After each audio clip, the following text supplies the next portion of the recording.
الله وبركاته. بسم الله الرحمن الرحيم. إن الحمد لله نحمده ونستعينه ونستغفره ونعوذ بالله من شرور أنفسنا ومن سيئات أعمالنا. من يهده الله فلا مضل له ومن يضلل فلا هادي له. أشهد أن لا إله إلا الله وحده لا شريك له وأشهد أن محمدا عبده ورسوله. اللهم صل على سيدنا محمد وعلى آل سيدنا محمد. رب يسر ولا تعسر بتمم بالخير. رب اشرح لي صدري ويسر لي أمري واحلل عقدة من لساني يفقهوا قولي. اللهم افتح علينا حكمتك وانشر علينا من خزائن رحمتك يا أرحم الراحمين. والله الذي لا إله إلا هو عالم الغيب والشهادة هو الرحمن الرحيم. والله الذي لا إله إلا هو الملك القدوس السلام المؤمن المهيمن العزيز الجبار المتكبر. سبحان الله عما يشركون. هو الله الخالق البارئ المصور له الأسماء الحسنى يسبح له ما في السماوات والأرض وهو العزيز الحكيم. ولا حول ولا قوة إلا بالله العلي العظيم.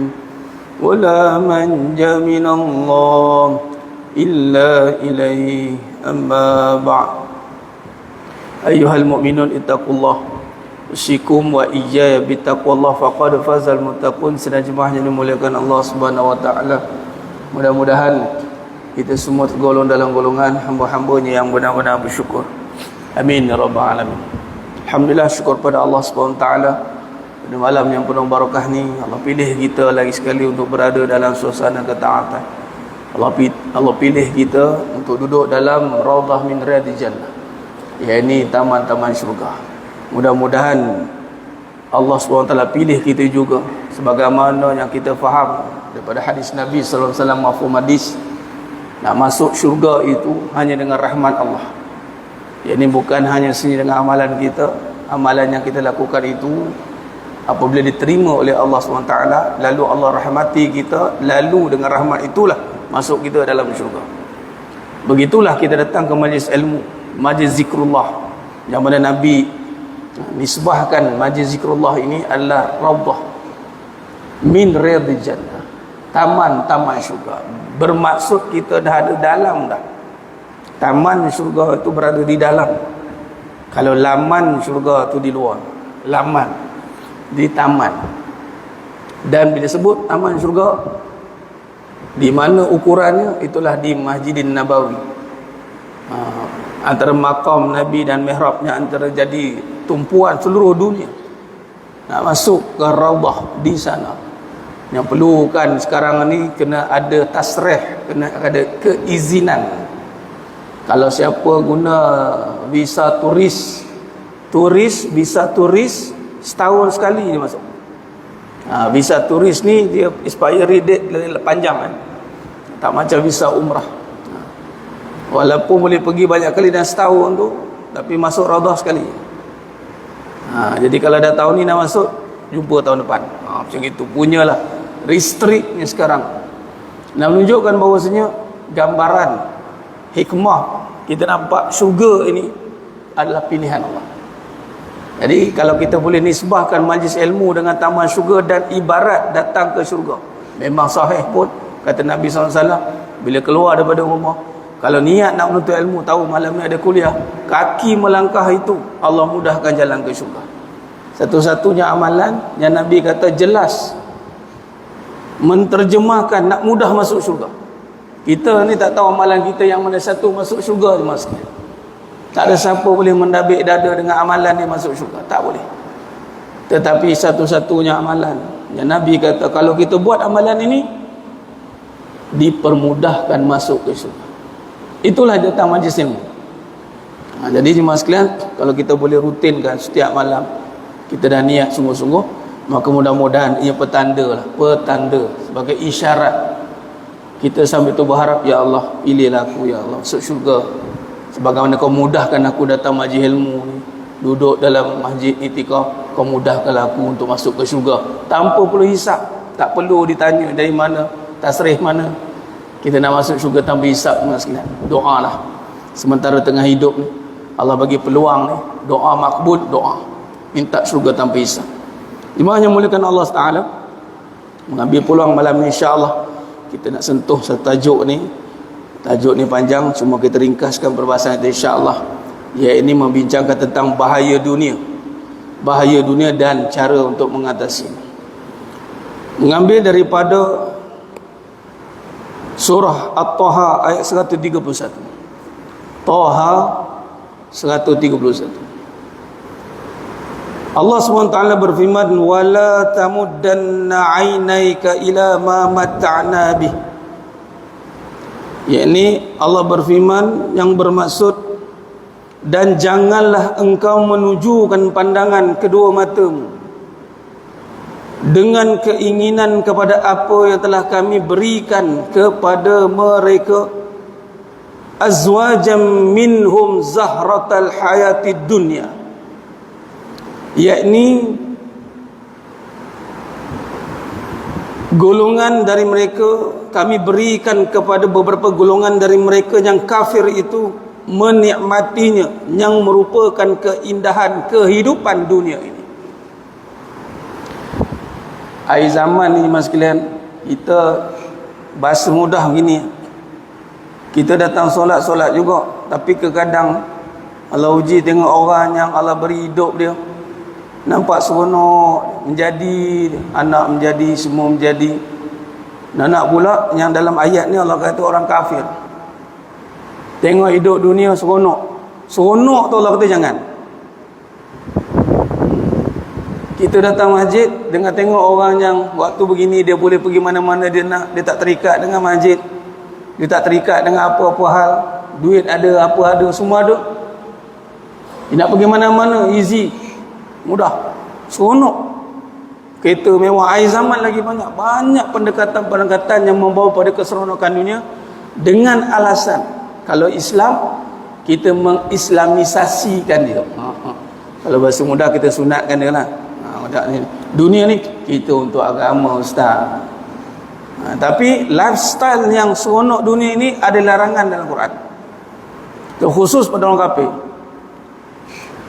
Apa kata Allah? Kita tengok orang yang diberi dunia tu, kita kata tu bahagian dia ke, ataupun dia usaha dia dapat lah. Bagaimana kita nak tengok dunia dengan keindahan yang ada pada mereka, apatah lagi khusus dalam ayat ini orang kafir. Adakah kita nak mengatakan dalam hati masih ada sedikit kekesalan? Yalah, dia kat dunia boleh lah, tapi kita kan, kita tak boleh nak rasa bahawa dunia yang Allah bagi itu sebagai apa, untuk apa. Maka di dalam surah Taha ayat 31 Allah jawab, linaftinahum fi. Ini kena jelas. Apa kata Allah? Yang mana kami berikan kepada beberapa golongan dari mereka yang kafir itu menikmatinya, yang merupakan keindahan kehidupan dunia ini, untuk kami menguji mereka padanya. Jemaah sekalian, biasa kita faham disebut ujian, kita akan nampak pada keadaan kesusahan, kehancuran yang membawa berbagai-bagai bentuk kehilangan, kerosakan. Kita akan nampak, kita pun kata ujian bagi dia, sabarlah ya banyak-banyak, ini ujian untuk kamu. Standard jemaah sekalian, ujian kita akan nisbahkan dengan kesusahan. Soalan, pernahkah kita mengatakan anak kita dapat kereta, dapat kerja, naik pangkat, kita kata ni ujian untuk kamu, untuk Allah menguji kamu? Dia belum bersyukur lagi tu. Tak boleh, dah seronok, belum lagi. Lepas ujian dan melepasi baru boleh bersyukur. Melepasi ujian, syukur ya Allah. atau dengan harta itu dia terus bersyukur dengan menambah ketaatan, barulah boleh. Tapi bila tengok saja dapat saja dunia ni mas sekalian, anak kita dapat kerja bagus, anak kita dapat kereta bagus, bagi pula kita kereta. Macam-macam trend sekarang kan, anak kerja bagus. Saya ada satu kisah bersebut anak ni, ini kisah benar mas sekalian. Nanti saya minta izin kepada empunya badan, tak sebutlah siapa kan. Kalau dia dengar, jadi pengajaran untuk lain, pahala untuk dia lah. Saya dengar terkejut, dia minta pendapat saya. Ustaz, dia ibu tunggal lah, balu-balu, dah meninggal suami lama, umur 70 lebih dah, membesarkan anak dia 3 orang, 29 tahun membesarkan anak, masing-masing berpangkat, doktor semuanya, seorang pangkat ni, seorang pangkat ni, seorang pangkat ni. Tapi bila start kahwin mas sekalian, saya dengar kisah ni pun tarik nafas kita dengar.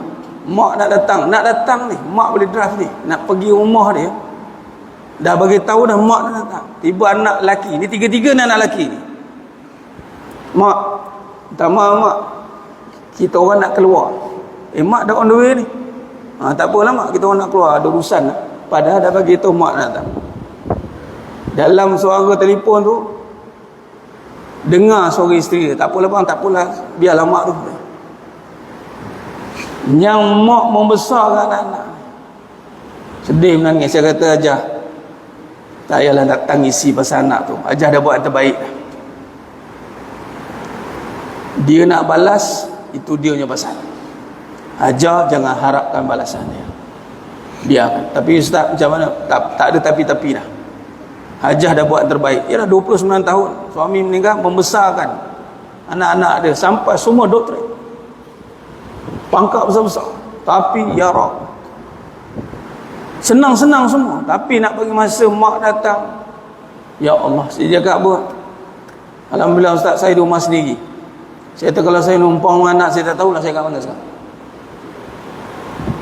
Nak raya pernah mak datang, sampai mak, anak dia kata, mak boleh balik dulu lah mak, saya nak balik rumah belah sana. Dia boleh suruh mak dia balik. Saya dengar tarik nampak, saya cakap Ajah, kalau saya ada kapasiti cakap dengan anak-anak Ajah ni, saya kata lah, tapi nak buat macam mana. Kebetulan tajuk pagi itu kuliah doa menceritakan tentang memaafkan. Dalam fasal membincangkan memaafkan. Jadi kita sekarang mak ni maafkan je lah, maafkan. Dan maafkan ni dapat dengan Allah, masuk syurga je. Tak payah fikirlah anak-anak ni dah. Macam kita pergi jalan-jalan, dia fikir anak-anak sangat. Tak ada pun, kita pergi jalan je lah kadang-kadang. Macam itu ibarat ni, nak masuk syurga mas sekalian. Lagi pula anak yang buat kerja macam tu, kita doakan. Tapi nak bagi tahu ni, pernah tak kita bila anak-anak kita membesar dengan keindahan, dengan kesenangan. Kadang-kadang saya tengok video-video pendek mas sekalian, seorang anak menghadiahkan kereta rumah, menangis mak ayah. Betul lah tu, terharu. Tapi adakah mak atau ayah tu menasihati anak, mengatakan linaftinahum fi, kesenangan yang kau ada sekarang ni, yang kau boleh bagi kat aku sekarang, yang kau ada sekarang ni, untuk Allah menguji kamu. Baru kita tegak dengar ujian bah, ya. Dan kata Allah dan surah At-Taha, ambil ayat ni, pegang, cari tafsir Ibn Katsir. Dalam terjemah tafsir Ibn Katsir mengatakan bahawa dalam Zahratad Dunya linaftinahum fi, Allah SWT menyatakan ramai yang gagal dengan kesenangan dunia. Ramai yang gagal dengan kesenangan yang Allah berikan pada dunia ni. Bahayanya itu adalah sehingga kita merasakan bahawa kesenangan itu tidak membawa kepada ujian. Itu bahaya. Kita tahu susah tu ujian, tahulah. Nak kena sabar. Kita susah ni sabar je nak. Kita makan ala kadar je nak. Sekarang kita tengah susah, kita berusaha je nak. Ni nasi, lauk kicap panas-panas makan je nak. Sabar nak, sabar. Tapi bila dah ada kesenangan mas sekalian, pertama sekali, adakah kita boleh selarikan apa yang Allah kata dalam Quran? Allah kata dunia ini linaftinahum. Boleh tak kita mengekalkan pandangan bahawa dunia ini ujian untuk kita? Kalau rujuk dalam surah An-Naml ayat 40, bagaimana Nabi Sulaiman AS berdoa kepada Allah, meminta dunia dan sisi minta, Rabbi fili wahabli mulkan la yanbaghi li ahadin min ba'di innaka antal wahhab. Allah bagi tengok kerajaan Nabi Sulaiman AS, tiada siapa tolak banding, memang Allah kabulkan. Dari dalam surah An-Naml ayat 40, ketika Ratu Balqis memuji Nabi Sulaiman AS kerana memuji kerajaan yang besar, Barkhia ni orang kanan Nabi Sulaiman AS mengatasi Ifrit, mampu mengangkat istana Ratu Balqis sekelip mata. Hebatlah jemaah sekalian. Kita ada tentera yang macam itu, agak-agak macam ni. Kita ada orang kanan kita ni, dia boleh buat macam-macam. Kamu hebat kamu, gitu. Apa dijawab dengan Nabi Sulaiman AS? Haza min fa'li Rabbi. Ini KPI, ini pun satu. Kadang-kadang boleh dapat, memang kita sebut alhamdulillah, tapi dalam alhamdulillah tu kita kata ini seakan macam bukan kurniaan Allah, ini usaha kita. Susah kita nampak dari Allah. Allah susah nak ujian. Tapi kalau senang dari kita. Allah juga, tapi 50-50. Walhal usaha tidak menyatakan hasil 100%. Usaha kalau dalam akidah Ahlussunnah wal Jamaah, ini bab akidah, bahaya pada akidah pula. Bahawasanya betapa ramai manusia ini tersalah faham dalam i'tiqad. Takbir juga Allahu Akbar. Dalam takbir tu tak qasad dia, tak bulat hati dia, tak tekad hati dia bahawasanya Allah Ta'ala Maha Besar yang mendatangkan semua yang ada di dunia ini, hidup dia apa saja Allah, bukan dia. Dia usaha je, hasil Allah. Tu akidah Ahlussunnah wal Jamaah. Bab kata almarhum Tuan Guru Datuk Seri Abdul Hasan Al-Hafiz, beliau kata apa? Usaha pada manusia, rezeki pada Allah. Usahalah macam mana pun, rezeki tetap pada Allah. Walaupun ada yang isbat rezeki yang datang dengan usaha tadi, tetapi hakikatnya kita melihat apa yang kita ada hari ini, haza min fadli Rabbi. Kita keluar masjid, kita doa minta, as'aluka min fadli. Bila keluar dapat kereta, dapat rumah, dapat anak, naik pangkat, semua dapat. Nampak Allah ke tidak?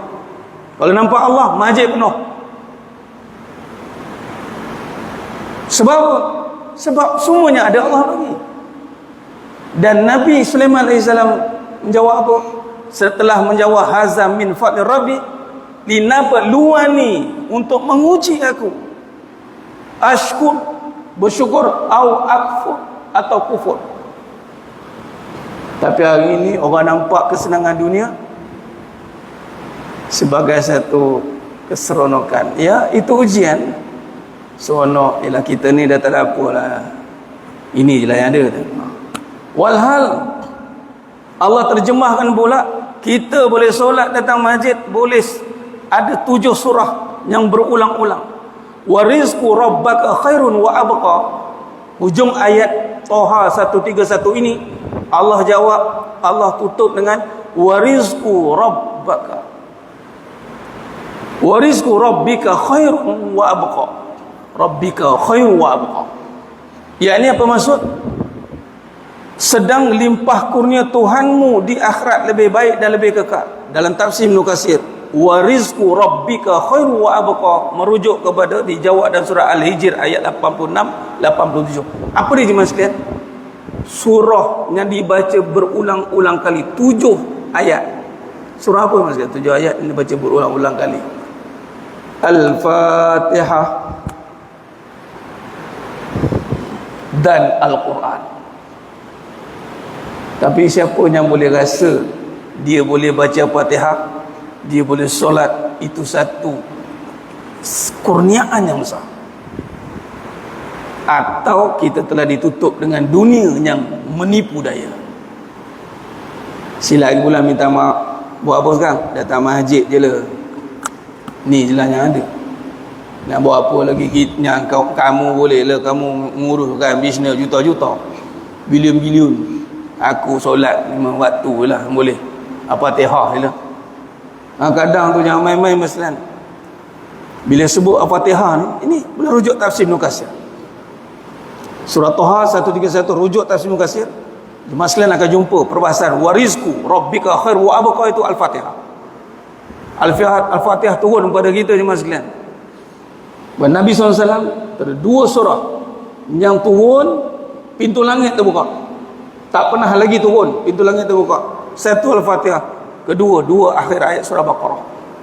Terbuka pintu langit.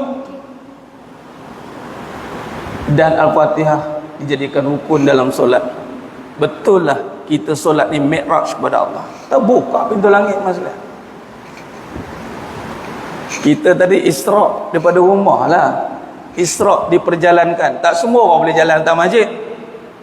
Kita semua ni diperjalankan dari rumah ke masjid. Kalau Nabi SAW minal masjidil haram ila masjidil aqsa. Kemudian ke mana? Mi'raj. Dan solat di sunnah mi'raj. Menghadap Allah. Solat menghadap Allah ni masalah.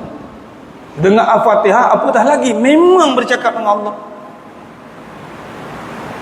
Tapi barang siapa yang boleh merasai atau dah tertutup, dah tawar hati sebab dunia dah letih. Letih kita dengan dunia sehingga kan solat tu rasa kecil. Walhal Allah kata solat tu besar. Wa innaha lakabiratun illa 'alal khashi'in. Sesungguhnya solat amat berat melainkan kepada orang yang khashi'in, yang khusyuk, yakni orang yang yakin dia kembali berjumpa Allah. Alladzina yazunnuna annahum mulaqu rabbihim wa annahum ilaihi raji'un. Tidak melihat masalah. Orang melihat masalah tadi nak senang kan, bila dah selesai dia rasa gembira. Walhal masalah paling besar untuk kita senang solat. Kalau kita boleh senang solat, kita senang semuanya. Kalau kita susah solat, kita susah semuanya. Tapi barang siapa boleh melihat masalah solat ni masalah besar dalam hidup dia. Barang siapa tak melihat solat ni masalah besar dalam hidup dia, Allah besarkan semua masalah yang ada. Tapi barang siapa yang melihat masalah yang paling besar itu adalah solat, Allah kecilkan semua masalah. Sebab tu dalam solat Allahu Akbar, qasar, yang lain semua kecil. Hutang ke, apa ke, orang nak santau ke, orang nak apa ke, buatlah. Aku akan berhadapan dengan Allah yang Maha Besar. Itu cara dah. Tidak membesarkan masalah, tapi membesarkan Allah. Itu tugas kita. Tetapi berbalik yang tadi larangan, ada larangan rupanya. Dengan keadaan dunia akhir zaman yang mengembar-gemburkan perhiasan-perhiasan, seakan kita ni bukan tak boleh nak ada. Nabi Sulaiman mewah, Anas bin Malik radhiyallahu anhu mewah, Mus'ab bin Umair radhiyallahu anhu mewah, Sayyidina Utsman bin Affan radhiyallahu anhu mewah. Ini semua sahabat Nabi. Makmum Nabi SAW imam, makmum belakang di Khulafa Ar-Rasyidin. Ni taikun-taikun yang duduk soh depan ni bukan sekadar milioner, bilioner. Minta maaf lah kalau saya boleh buat satu statement, susah nak jumpa bilioner lah dekat soh depan. Kalau jumpa, kalau bisa terasa, jumpa saya. Ustaz cakap tu saya bilioner. Oh, saya nak salam. Itu nama nak pancing kan? Itu bagi. Susahnya saya nak jumpa bilioner untuk jadi soft yang pertama ni. Kalau dia tercabar, dia jumpa saya. Ustaz jangan cakap saya bilioner. Saya nak salam. Sebab di belakang Nabi SAW ini bukan kaleng-kaleng, bukan biasa-biasa punya manusia. Dari segi harta nombor 1, dari segi kepribadian nombor 1. Sebab apa? Sebab Nabi SAW itu qudwatun hasanah, perfect. Jadi yang belakang bukan yang main-main. Jadi jemaah sekalian, jadi kita faham pertama larangan. Jangan menunjukkan pandangan dunia. Nak dunia silakan, tapi jangan menaruh harapan bahawa seakan dunia ini memberikan kita satu kesenangan. Walhal dunia ini sekadar keperluan. Tuan-tuan nak pakai silakan, nak datang bawa helikopter silakan, nak pakai Bugatti Veyron silakan. Tapi jangan sesekali melihat nikmat yang Allah berikan, terutamanya iman, amal, seakan kecil. Atau tak boleh nak rasa. Macam mana kita boleh merasai nikmat dunia, begitulah sepatutnya kita boleh lebih lagi merasai nikmat akhirat. atau persoalannya apa perkara yang menghalang kita daripada merasainya. Macam kita dapat duit kan, kita seronok, betul lah tu. Dapat pahala takkan tak boleh? Mesti boleh. Tapi macam mana? Betulkan pandangan. Kita kena belajar untuk mentakzimkan. Belajar.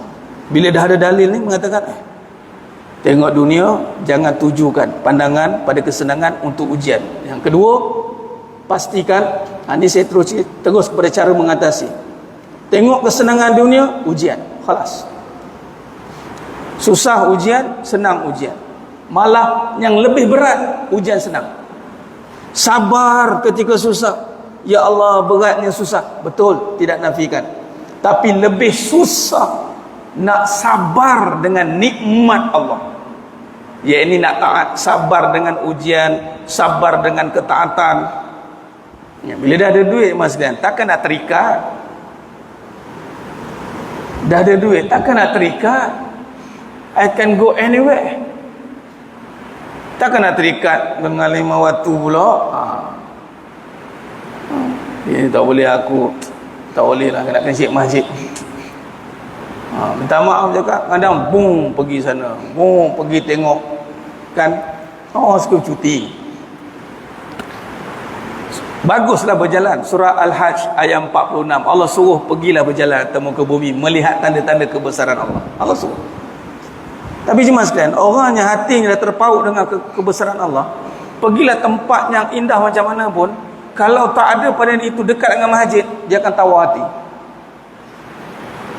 Kalaupun dia pergi, dia make sure dia nak pergi masjid tu. Tak kisahlah nak pergi apa, Pulau Redang ke Pulau Tiongma, pulau apa pun, lantak lah apa pulau, satu malam 5,000 pun, dia kan ada kesenangan.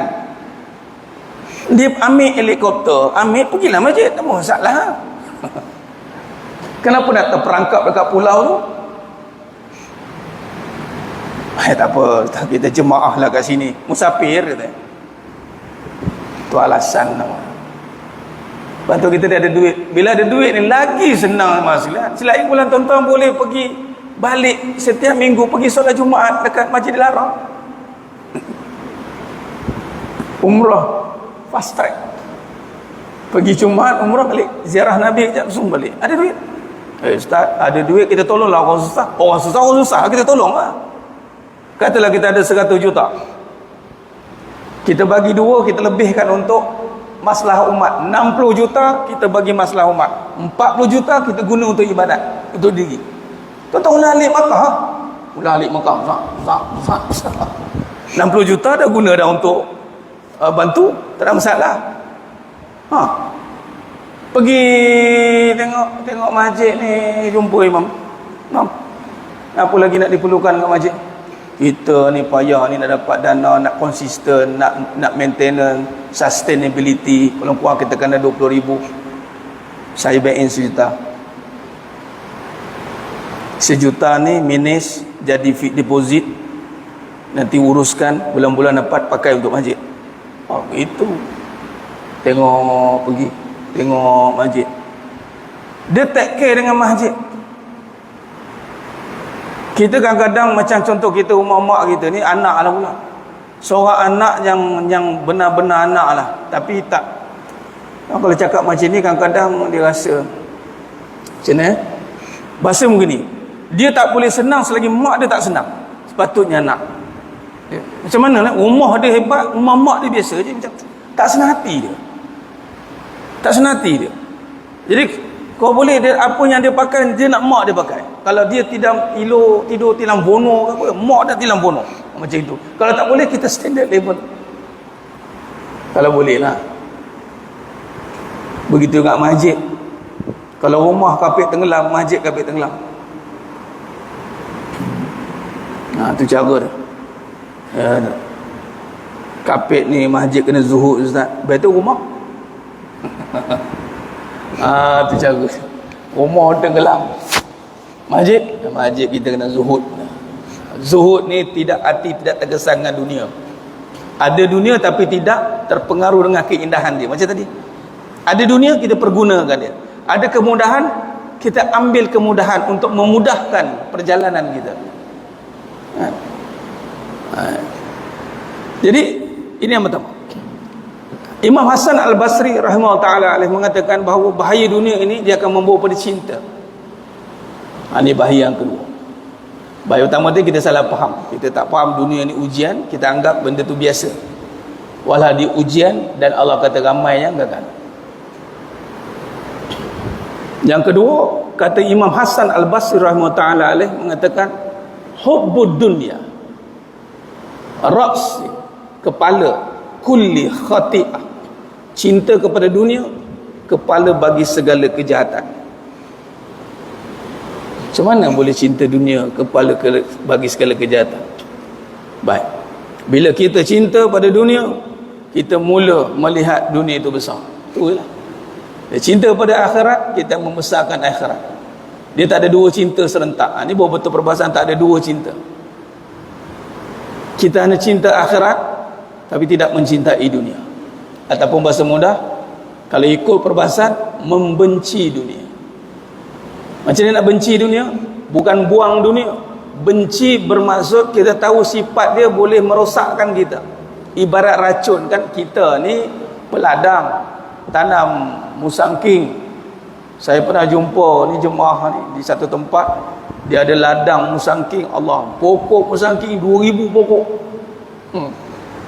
Saya cakap ni sekali dia harvest ninja.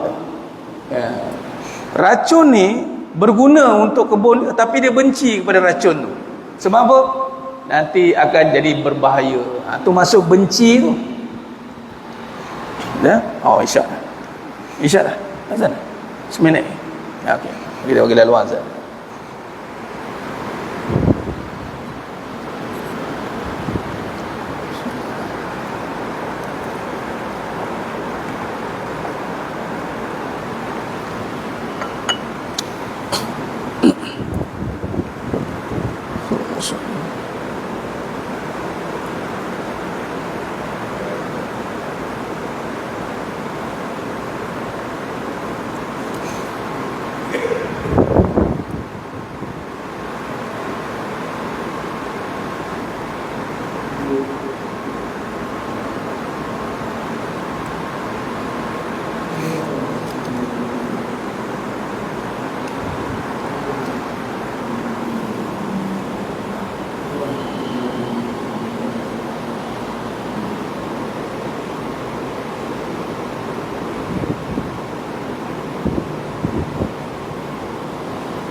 Allah.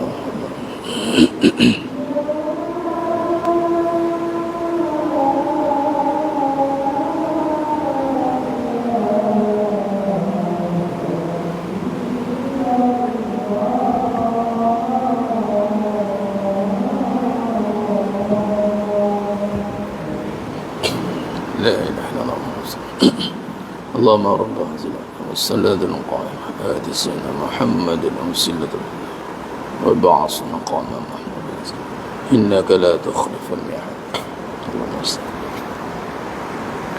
اللهم صل على سيدنا محمد وعلى آل سيدنا محمد.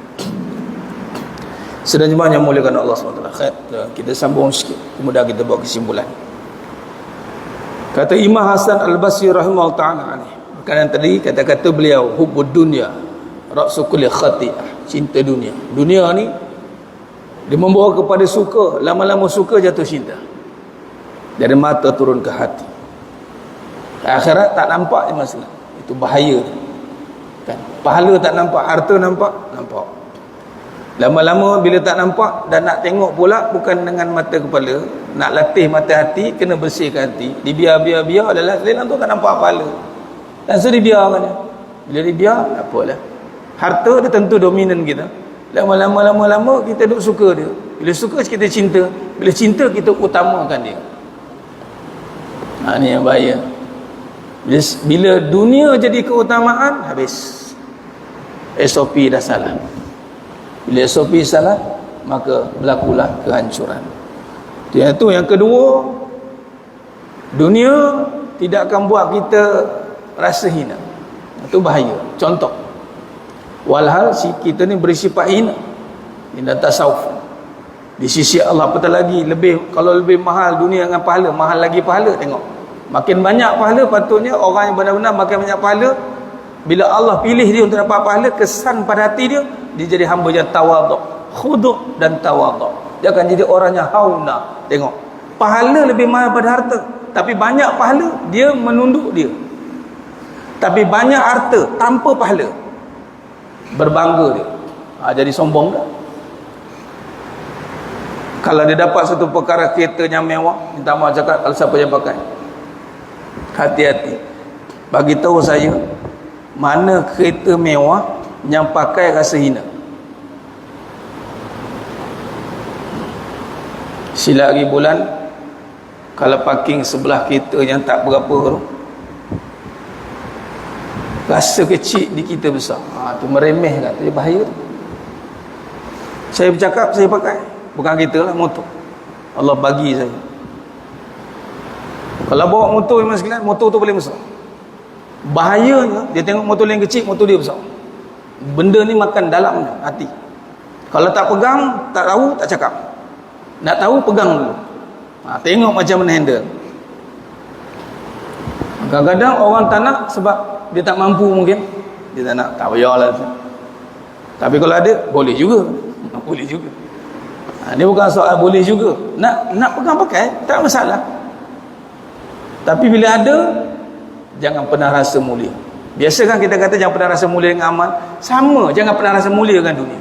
Malah jangan muliakan dunia.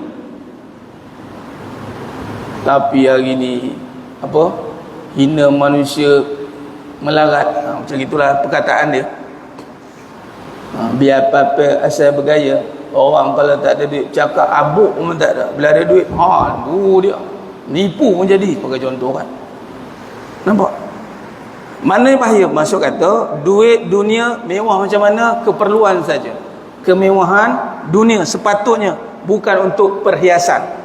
Dunia memang akan jadi perhiasan, tapi jangan termakan dengan perhiasan. Kalau dia mahal, pastikan dia manfaat. Beli kereta mahal-mahal mesti bermanfaat. Beli barang mahal-mahal mesti bermanfaat, dipanggil quality. Tak apalah, Islam tak larang. Malah Nabi SAW kalau buka Syama'il Muhammadiyah, pedang Nabi antara pedang yang paling berkualiti. Pedang Salahuddin Al-Ayyubi, kalau ada ni, kalau nak buat sampai sekarang tak terbuat. Kalau nak buat, mahal ya amat. Barang berkualiti, semua barang mahal. Nabi SAW pakai kasut kulit. Boleh buka kat Syama'il Muhammadiyah. Berapa harga kasut kulit? Mahal. 200, 300. Kalau tengok 200 ke atas, kulit tu. Tak salah, pakailah. Harga kasut berapa? 10,000. Pakai. Tapi biarlah kat kaki. Janganlah naik ke hati pula. Pakai. 20,000 ni. Apa masalah? 20,000 biar, pijaklah dia. Tuan-tuan nak pakai, tuan-tuan ada duit, pakai. Tapi kan Allah tanya, jawab je lah. Allah tanya, kenapa boleh 20,000? Kerana aku nak hinakan dia. Silakan. Cara dia macam itu, Mas. Tuan-tuan ada, kau nak hinakan dia. Hinakan macam mana? Heret dia untuk agama. Jangan dia corakkan kita pula. Tuan-tuan nak pakai kereta apa, keluar pakai serban, keluar pakai, bawa kereta Lamborghini depan, keluar kau imam punya. Loh, imam faham tak? Aku macam ni lah, Lamborghini lah, biar dekat parking tu. Ni kadang kalau pakai kita tu dah rupa pakai cap lah. Kenapa? Kita kena serasi kan. Rasa kalau pakai macam ni saya tak kena lah pula. Dan lagi kalau naik motor sekarang, saya tak kira. Saya naik hari lagi saya buat kereta, saya naik motor ke Jubah, saya angkat ni, saya lipat ngang gulung. Kadang tu orang tengok, bila kadang-kadang pergi minum, kita buat saja nak ngena, turun-turun dah Jubah ambil kopiah sebat rap kata orang pandang macam itu. Ini aku tak ada jumpa lagi. Ya, memang tak nak jumpa. Kebanyakan kalau dari dunia, kita akan ikut rentak dia. Jangan. Jadi kesimpulan ni mas sekalian, hadis satu lagi hadis yang menunjukkan bahaya dunia. Daripada Abu Sa'id Al-Khudri radhiyallahu an, bahawa Rasulullah SAW bersabda, "Fattakud dunya wattaqun nisa, fa inna awwala fitnat Bani Israel kanat fin nisa." Maksudnya berhati-hatilah dengan dunia. Nampak? Nabi kita, hati-hati. Dan berhati-hatilah dengan fitnah wanita. Dua. Fitnah wanita pun sama ranking juga. Sesungguhnya fitnah terawal yang berlaku pada golongan Bani Israel adalah pada wanita. Ini nak tekankan pada wanita lah secara hadis ni. Cuma Nabi mulakan dengan fattakud dunya. Hati-hati dengan dunia. Dunia ni sebagaimana kita bincangkan tadi, dia boleh mengubah sudut pandang kita. Beramal juga, tapi memandang kita pada dunia dengan pandangan yang salah, dengan apa yang telah Allah syariatkan. Itu kena perbetulkan muslim. Barulah kita insya-Allah, kalau boleh betulkan, mudah-mudahan akhir zaman tuan. Saya kira tadi imam pun baca doa kunut, kita doa minta hancurkan Zionis. Tuan-tuan, sekarang ni zaman saya kira lah, apabila ada poster naik sekalian daripada Al Jazeera punya news, 25,000 syahid 3 bulan. Depa ratah 25,000 sekalian. Sampai sekarang dah masuk pun AJC dah, apa? Mahkamah tu dah declare dah genocide. Pun tak boleh berhenti lagi tu. Agak-agak kita di zaman mana je mas sekalian? Zaman yang mana kamu akan diratah oleh musuh Islam seperti makanan. Sahabat dengar panik, dan saya kira zaman tu dah sampai. Nah, sahabat dengar panik, kenapa ya Rasul, kami sedikit? Nabi jawab, tidak, bahkan kamu ramai, tetapi ibarat buih ketika di atas permukaan laut. Allah cabut perasaan takut musuh terhadap kita, dan Allah campakkan dalam hati umat Islam ketika itu penyakit wahan. Ma huwal wahnu ya Rasulullah? Hubbud dunya wa karahiyatul maut. Cintakan dunia dan bencikan kematian. Jadi balik perbahasan ini, Kita tawan balik dunia dengan cara yang benar. Tu. Mudah-mudahan dalam nanti dapat balik kekuatan, kemudian kita bangkit kembali, menakluki kembali dan mengembalikan kedudukan Islam kembali diangkat di akhir zaman. Wallahu a'lam. Itu saja untuk perbincangan kita malam ni. Mohon ampun maaf daripada saya atas kekurangan, terkasar kata tu kurang bicara dalam penyampaian. Hanya Allah Ta'ala sajalah yang mampu menyempurnakan perbahasan kita pada malam yang penuh berkah, sehingga kita bertemu lagi pada siri akan datang. Aku qouli hadza wa astaghfirullah azim li wa lakum wa bila taufiq wal hidayah. Wassalamu alaikum warahmatullahi wabarakatuh. Tangguh dengan tasbih kafarah dan salatul asr. Subhanakallahumma wa bihamdika asyhadu an la ilaha illa anta bismillahirrahmanirrahim wal 'asri inna al-insana ila alladhina amanu wa amsalna tawassaw bil haqq wa tawassaw bis sabr wallahu a'lam bis-shawab.